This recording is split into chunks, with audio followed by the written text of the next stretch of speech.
How might students show what they've learned in a way that feels authentic and important?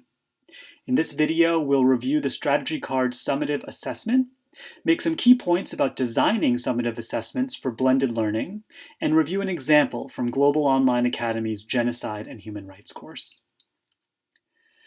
Summative assessments are big deals. They culminate many different learning experiences and take many different forms: papers, tests, labs. When working with online learning environments to design summative assessments, there are a few key strategies to remember, and they all have to do with engaging your students in feeling ownership over what they're designing and what they're presenting. The first is take advantage of the technology available to you. The internet and other tools allow students to have a lot of choice in the topic, format, and medium for their work. In addition, think about publication, not submission. How can students create an assessment that has value to an audience bigger than you, the teacher, and perhaps even bigger than your class? Finally, think about students as teachers. How can they use summative assessments to show what they've learned and to teach others? Again, thinking about the power of having to prepare something for an audience that really helps students engage in thorough, interesting, and detail-oriented work. Let's take a look at an example. In GOA's Genocide and Human Rights course, the final project for the semester was a personal response to the refugee crisis in Syria. The students had spent an entire semester studying genocides throughout the 20th century, and for the final project, the teacher asked them to create a useful tool or resource that would help show both their view of the Syrian crisis as well as their understanding of how it fits in the historical context of genocides.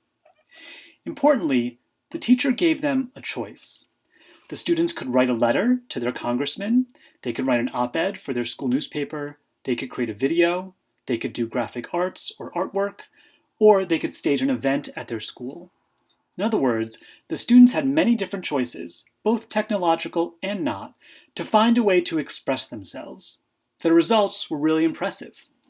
Some students wrote a letter to their congressman.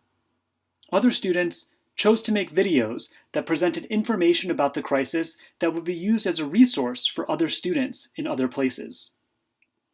Some students decided to engage with infographics and produce material that could be posted around school or shared via social media to help educate others about the crisis. Still others did artwork, made interesting and innovative drawings that showed the Syrian crisis, and then wrote accompanying commentary that was then posted on the walls of their school. In other words, in this case, the teacher chose to leverage the fact that her students were operating in an online learning environment where they had many choices about how they might express themselves, and she asked them to leverage their knowledge for an audience. Technology allows the dissemination of information extremely easily. In this case, students were able to quickly share what they knew with an audience bigger than the teacher, which resulted in a high level of engagement and higher quality of work.